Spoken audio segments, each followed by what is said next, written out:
இயேசு கிறிஸ்து நாமத்தினாலே உங்களை நான் வாழ்த்தி வரவேற்கிறேன். இன்றைய தினமதிலும் கூட நம்ம ஆண்டவருடைய ஒரு வார்த்தை நம்ம பார்க்கலாம்.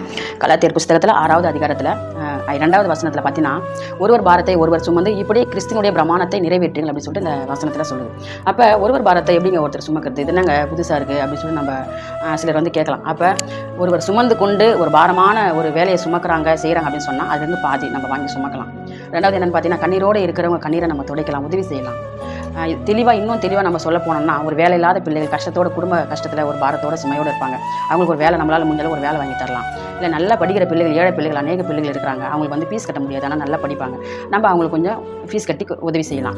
இப்படி நம்ம வந்து ஒரு பாரத்தை ஒரு சுமந்து இப்படியே நம்ம என்ன பண்ணலாம், அவங்க பாரத்தை நம்ம குறைக்கலாம். இதெல்லாம் வந்து உலகத்திற்குரிய சுமைகள், ஒரு உலகத்திற்குரிய சுமைகள் நம்ம சுமப்பது. அதாவது பாவங்கள், உலக ஆசைகள், மாம்ச இச்சைகள், துர்க்கிரைகள், இயேசு கிறிஸ்து வருவதற்கு முன்பாக, ஆண்டவர்கிட்ட வருவதற்கு முன்பாக செய்த பாவங்கள், அதோட அந்த தாக்கங்கள் இருக்கலாம். அதனால் வந்து என்ன பண்ணலாம், வீடுகளில் சில போராட்டங்கள் இருக்கலாம்.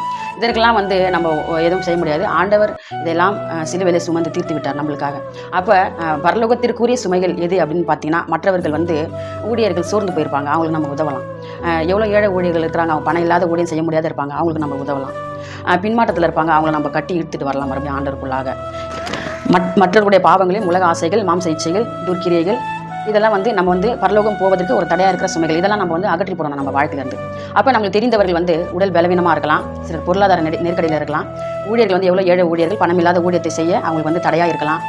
சிலர் வந்து சோர்ந்து போயிருக்கலாம் ஊழியத்தில், அவங்கள நம்ம வந்து என்ன பண்ணலாம், உற்சாகப்படுத்தலாம். இதெல்லாம் வந்து ஆண்டவருக்குரிய பரலோகத்திற்கு போகக்கூடிய ஒரு சுமைகள். இதை வந்து மற்றவர்களுக்கு நம்ம செய்யலாம். சோர்ந்து போகிறவர்கள் நல்ல பலன் கொடுத்து அவங்களுக்கு என்ன பண்ணலாம், பலன் நல்லா பேசி அவங்களை உற்சாகப்படுத்தி ஊழியத்திற்கு நம்ம அழைக்கலாம், மறுபடியும் அவங்களை கட்டி வைக்கலாம். இதெல்லாம் வந்து பரலோகத்திற்கு போகக்கூடிய நம்ம மற்றவர்கள் செய்கிற ஒரு சுமைகள். இதெல்லாம் நம்ம செய்யணும். அப்போ ஒரு பாரத்தை ஒரு சுமந்து இப்படியே கிறிஸ்துவின் பிரமாணத்தை நிறைவேற்றுங்கள் என்று ஆண்டவர் சொல்கிறார். இன்றைக்கு நம்ம ஒரு பாரத்தை ஒரு சுமக்கிறோமா? நம்ம இன்றைக்கி ஜெபிக்கலாம். இசப்பா ஸ்தோத்திர ஆண்டவரே, ஒருவர் பாரத்தை ஒருவர் சுமந்து இப்படியே கிறிஸ்துவின் பிரமாணத்தை நிறைவேற்றுங்கள் என்று நீங்கள் சொல்லியிருக்கீங்க ராஜா. நாங்கள் ஒருவர் பாரத்தை ஒருவர் சுமக்கணும் ஏசப்பா. அப்படியே பார்த்து விட்டு போகிற மனிதர்களாக, விசுவாசிகளாக நாங்கள் இருக்கக்கூடாதுப்பா. ஏழை ஜனங்களுக்கு உதவி செய்கிறவர்களாக, மற்றவர்களுக்கு ஆற்றி தேற்றிக்கிறவர்களாக, ஆண்டவரே ஸ்தோத்திரமாப்பா தகப்பனே, எங்களால் முடிந்த அளவுக்கு நாங்கள் ஆண்டவரே அப்பா நற்கிரைகளை மற்றவர்களுக்கு செய்கிறவர்களாக நாங்கள் இருக்கும்படியாக நாங்கள் ஜெபிக்கிறோம் ஏசப்பா. ஸ்தோத்திரம். ஒரு சகோதர சகோதரிகளும் இந்த தேவன் ஆசீர்வதிக்கும்படியாக நாங்கள் ஜெபிக்கிறோம். இந்த வேலையிலாப்பா ஸ்தோத்திரம். இந்த ஜெபத்தை ஆசீர்வதிங்க. இயேசு கிறிஸ்துவின் நாமத்தினால் ஜெபிக்கிறோம் எங்கள் ஜீவனுள்ள நல்ல பிதாவே. ஆமென். ஆமென். God bless you. கர்த்தர் உங்களை ஆசீர்வதிப்பார்.